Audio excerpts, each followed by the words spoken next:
Yang disampaikan oleh Ketua Umum PDIP Megawati Soekarno Putri ya. Kalau ada kader yang mau main manuver 2 kaki, 3 kaki, udah deh berhenti atau nanti saya pecat-pecati gitu. Iya.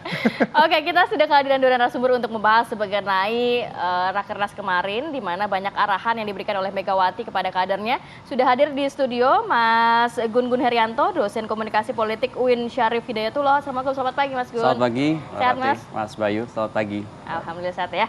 Dan juga sudah ada Andreas Hugo Parera, politisi PDIP. Selamat pagi. Pagi Bang Andreas. Selamat pagi, Bayu. Selamat pagi. Saya ke Mas Gun. Mas Gun, kalau melihat dari apa yang sudah disampaikan Bang Andreas, Mas Gun juga menyimak apa yang disampaikan oleh Bu Mega. Ini hanya sekedar mengingatkan saja atau memang sudah menyempit pada sosok-sosok tertentu begitu, Mas? Iya, saya pikir ini menyangkut dinamika ya. Dinamika kontestasi elektoral sekaligus mengonsolidasikan kuasa politik di internal. Jadi sosok Ibu Mega kan menyatakan pernyataan yang menurut saya verbal agresif pada saat konsolidasi internal itu hubungannya dengan bagaimana mengkondisikan internal ya PDI Perjuangan menghadapi momentum strategis 2024 dan nampak sekali kan bahwa fenomena itu menggambarkan Bu Mega di puncak hierarki otoritas, betul nggak? Betul, kelihatan. Dan betul bahwa aturan organisasi di PD Perjuangan kan memberi memang kepada perintah kepastian bahwa hak prerogatif dalam menentukan capres maupun pasangan cawapres itu kan berada di sosok Ibu Mega. Yeah. Jadi kalau saya lihat itu mengkonfirmasi aja sebenarnya bahwa Bu Mega berada di puncak hierarki otoritas dan berupaya untuk mengonsolidasikan kuasa politik internal supaya kemudian kondusif. Kira-kira bacaan saya begitu. Kalau melihat mungkin tafsirnya ancaman ataupun narasi politik, gesturnya Bu Mega, kalau Mas Gun melihatnya gimana? Iya kan jelas ada dinamika yang terjadi kan sebelum ini. Misalnya ada partai lain yang menyebut kader PD Perjuangan gitu ya. Sebut aja Pak Ganjar Pranowo misalnya disebut oleh Partai Nasdem, satu di antara 3 nama. Yeah.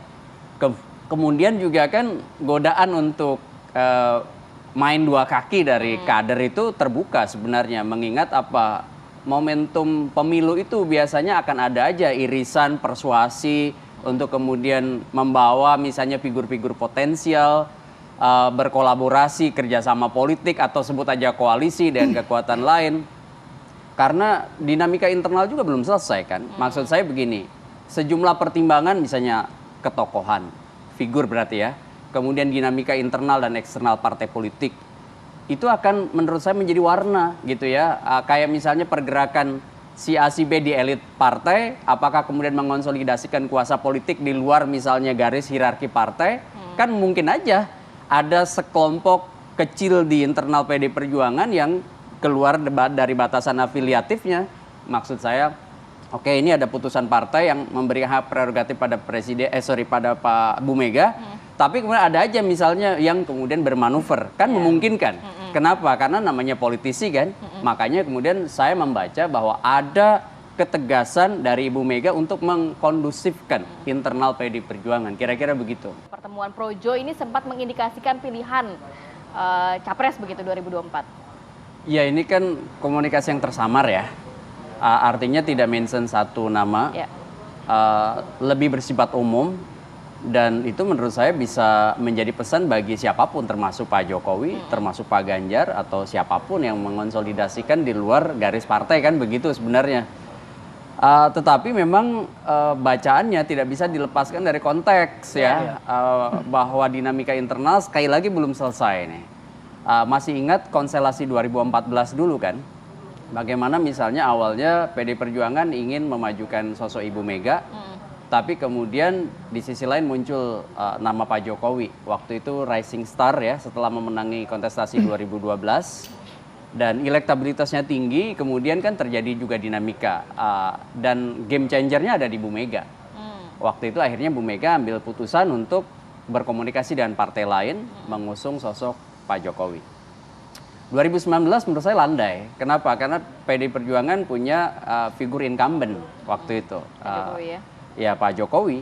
Nah, 2024 menurut saya konstelasinya agak-agak mirip nih dengan 2014. Sebut aja misalnya ada sosok Puan Maharani sebagai kalau kita sebut misalnya dekat sekali dengan reference power gitu, kekuatan rujukan tentang elit utama di PD Perjuangan, Ibu Mega.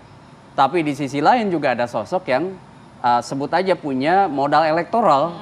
Kenapa? Karena sering disebut punya popularitas, punya elektabilitas, punya akseptabilitas tinggi yang namanya Ganjar Pranowo. Nah, ini lagi-lagi akan memosisikan Bu Mega sebagai game changer. Apakah kemudian nanti Bu Mega misalnya di injury time, karena saya yakin Mbak Rati, Mas Bayu itu tidak akan terburu-buru. Ini akan last minute. Nah, kalau soal Pak Jokowi misalnya mengonsolidasikan kuasa politiknya, karena jangan salah bahwa Pak Jokowi itu juga punya instrumen ya kan. Nah, apakah kemudian nanti apa yang kemudian dikonsolidasikannya itu berbeda dengan apa yang menjadi garis partai? Itu menurut saya akan kita lihat dari keberanian ya. Apakah Pak Jokowi berbeda misalnya dan pada akhirnya akan juga menurut saya dipengaruhi aksi reaksi dari partai lain. Contoh misalnya posisi KIB gitu ya, Koalisi Indonesia Bersatu. Seperti apa bandulnya? Kemudian Partai Nasdem. Kalau bacaan saya, kalau Partai Nasdem, kalau Mbak Puan misalnya jadi calon presiden, agak sulit Nasdem masuk. Ya, Tetapi ketika misalnya Ganjar Pranowo yang jadi diusung oleh PDI Perjuangan, sebut aja lewat hak prerogatifnya Bu Mega, sangat mungkin aja kemudian Nasdem ikut. Kenapa? Karena kan nama Ganjar juga dimention di Partai Nasdem gitu. Oke, Mas Gun, terakhir kalau misalnya soal dinamika dan soal kotak Pandora tadi yang disebutkan oleh Bang Andreas, ini akan berlangsung pada sesuai keyakinan tadi Mas Gun, last minute banget nih nanti gitu. Iya, saya meyakini akan last minute. Kenapa? Karena PDI Perjuangan kan sudah punya satu tiket dengan 128 kursi, artinya sudah melampaui threshold nih, presidential threshold. Kalau 20% kursi DPR itu kan cuma 115, dia sudah 22,26%. Artinya PDI Perjuangan memang bisa melaju. Jadi menyebut siapa yang kemudian jadi capresnya, saya meyakini akan injury time. Tinggal kemudian nanti aksi reaksi di partai-partai lain. Kayak misalnya KIB dengan 148 kursi mengusung siapa? Apakah kemudian dari representasi partainya atau dia mengambil dari tokoh populer yang bisa saja salah satunya ada di PDI Perjuangan. Kemudian misalnya poros lain seperti apakah Demokrat, PKS, Nasdem jadi berkoalisi atau tidak misalnya. Nah, komposisinya juga udah memungkinkan jadi satu paket. Jadi menurut saya masih berpotensi 3 poros bahkan 4 poros tergantung pada figur, kemudian public acceptance, penerimaan publik terkait dengan si figur, dan itu akan mendinamisasi. Salah satu yang kemudian mendinamisasi konstelasi adalah PDI Perjuangan.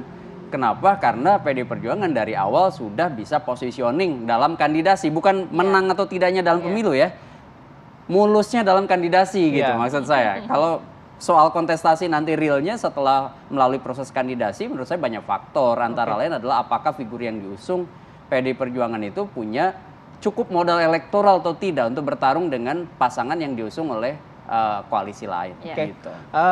Keyakinannya nanti di last minute gitu. Berarti nanti kita diskusi seperti ini juga masih akan panjang lagi ya sampai last minute nanti Pilpres 2024. Bang Andreas terima kasih. Sampai September lah Mas Bayu, 2023. Oke, Bang Andreas terima kasih, Mas Gun terima kasih atas waktunya. Selamat beraktivitas, salam sehat selalu ya.